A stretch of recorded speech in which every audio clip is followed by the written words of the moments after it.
આજે હું તમારી જોડે એક નવા રીતની નાસ્તાની રેસીપી શેર કરી રહી છું. જ્યારે બી છોકરાઓ વેકેશનમાં ઘરે હોય તો અલગ અલગ વેરાયટી ખાવાની ઈચ્છા થાય, તો એકવાર આ રેસીપી જરૂરથી ટ્રાય કરજો. આ રેસીપી જેટલી ખાવામાં ટેસ્ટી છે, બનાવવામાં એટલી જ સહેલી છે. તો ચલો જઈએ રેસીપી તરફ. એક નોનસ્ટિક પેન લઈ લેવાનું છે. એમાં 4 મોટા ચમચી જેટલું સેંગ નાખવાની છે. 10થી 12 નંગ જેટલા અહીંયા આપણે લસણની કળી લેવાની છે. લસણ અગર ના ખાતા હો તો તમે ના નાખતા. અહીંયા મેં 4થી 5 નંગ લાલ મરચાં લીધા છે, જે આખા લાલ મરચાં આવે છે એ. 1 ચમચી જેટલું જીરું એડ કરવાનું છે. 1 ચમચી જેટલું સફેદ તલ નાખવાનું છે અને અડધી ચમચી જેટલું મેં અહીંયા વરિયાળી એડ કરી છે.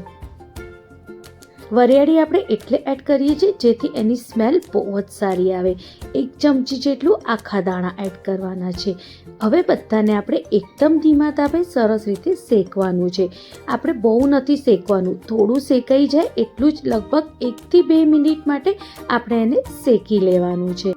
શેકાવાની સ્મેલ આવવા લાગે એટલે એમાં આપણે કડી પત્તા એડ કરીશું, લગભગ 8 થી 10 નંગ જેટલા. 4 થી 5 નંગ જેટલી મેં એમાં કાળા મરી એડ કર્યું છે. ફરી બધાને મિક્સ કરી લેવાનું અને શેકતા જ જવાનું. ગેસની ફ્લેમ આપણે બંધ નથી કરવાની, ગેસની ફ્લેમ એકદમ ધીમી જ રાખવાની છે. હવે 1 ચમચી જેટલું મેં અહીંયા નારિયેળની છીણ એડ કરી છે. બધાને ફરીથી એકવાર સરસ રીતે મિક્સ કરતા જવાનું, જેથી જે નીચેનો ભાગ છે એ બળે નહીં. એટલે આપણે જે બી વસ્તુ નાખીએ એ પછી આપણે આવી રીતે હલાવી દેવાનું અને શેકતા જવાનું, જેથી નીચેની જે બી વસ્તુ છે એ બળે નહીં. 1 વાટકી જેટલું મેં અહીંયા કોથમીર એડ કરી છે. કોથમીરને પણ આપણે બધાની જોડે શેકી લેવાની છે, જેથી જે કોથમીરનું ફ્લેવર છે એ બહુ જ સરસ રીતે મસાલામાં એડ થઈ જશે. આપણે કોથમીરને ત્યાં સુધી શેકવાની છે મસાલા સાથે, જ્યાં સુધી કોથમીર શેકાઈ ના જાય અને સહેજ કડક ના થઈ જાય, એકદમ ક્રિસ્પી જેવી. બસ ગેસની ફ્લેમ સહેજ બી આપણે વધારવાની નથી, એકદમ ધીમા તાપે જ આપણે શેકવાનું છે. જો કંઈક તમે જોઈ શકો છો, મસાલાઓનું કલર એકદમ સરસ બદલાઈ ગયું છે. હવે ગેસની ફ્લેમ બંધ કરી દેવાની અને ઠંડુ કરવા માટે સાઈડમાં મૂકી દેવાનું. જ્યારે એકદમ સરસ રીતે ઠંડુ થઈ જાય પછી આપણે એને મિક્સર જારમાં ક્રશ કરી લેવાનું. ક્રશ કરતી ફેરી બી આપણે ખાસ કરીને ધ્યાન રાખવાનું, આપણે એકદમ એને પાવડર નથી કરી દેવાનું. સહેજ આખું રહે એવી જ રીતે આપણે એને ક્રશ કરવાનું છે. લગભગ આપણે દરદરું ક્રશ કરવાનું છે. જો કંઈક હું તમને બતાવું આપણે કઈ રીતે એને ક્રશ કરવાનું છે.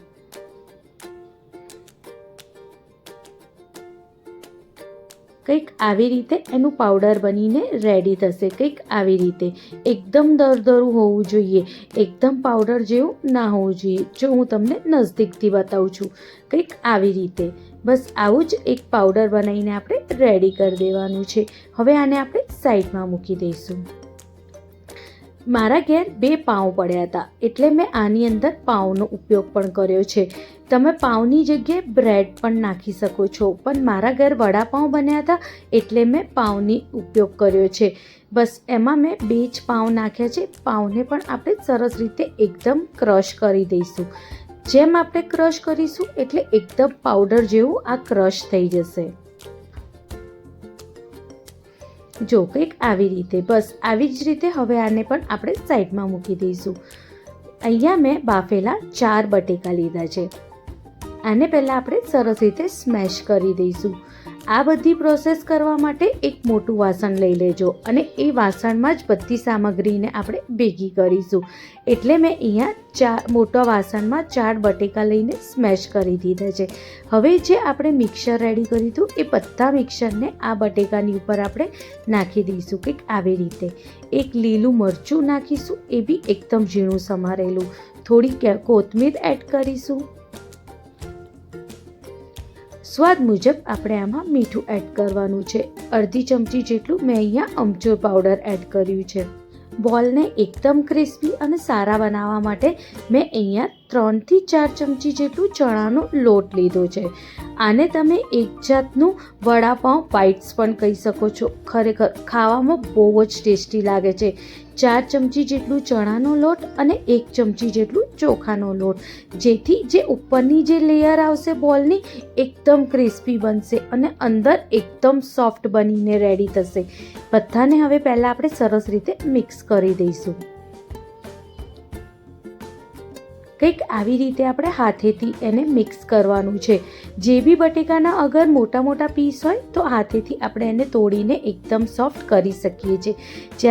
જ્યારે બધું સરસ રીતે મિક્સ થઈ જાય પછી એની ઉપર જે આપણે પાઉં ક્રશ કર્યું હતું એને આપણે નાખી દઈશું. અને હવે આપણે એને બહુ મિક્સ નથી કરવાનું, એકદમ હલકા હાથે આપણે એને મિક્સ કરવાનું છે, જેથી જે પાઉંનું જે આપણે ક્રમ્સ નાખ્યા હતા એ ઉપર સરખા દેખાવા જોઈએ, જેથી જે આપણા બોલ્સ બનશે એકદમ ક્રિસ્પી અને એકદમ સારા બનીને રેડી થશે.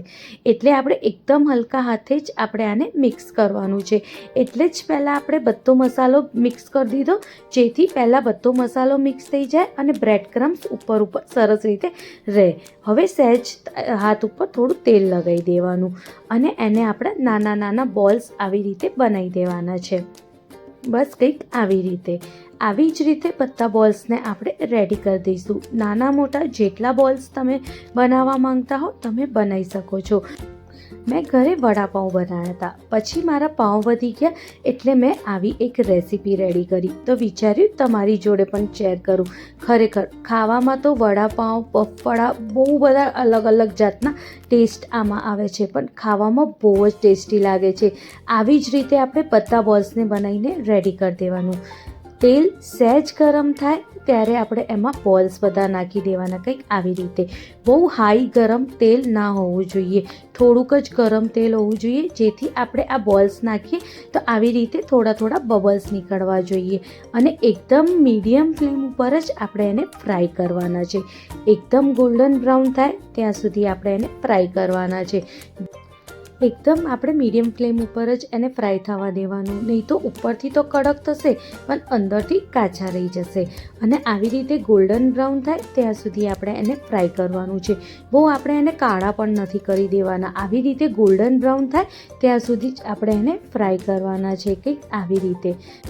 અને આની જોડે હવે મરચાં પણ આપણે ફ્રાય કરી લઈશું. આની જોડે મરચાં ખાવામાં બહુ જ ટેસ્ટી લાગે છે, એનાથી એનો ટેસ્ટ બહુ જ સારો આવે છે. મેં તો આ રેસીપીને વડાપાઉં બાઇટ્સ નામ આપ્યું છે. તમે શું આપવા માંગો છો એ મને કમેન્ટ સેક્શનમાં જરૂરથી જણાવજો.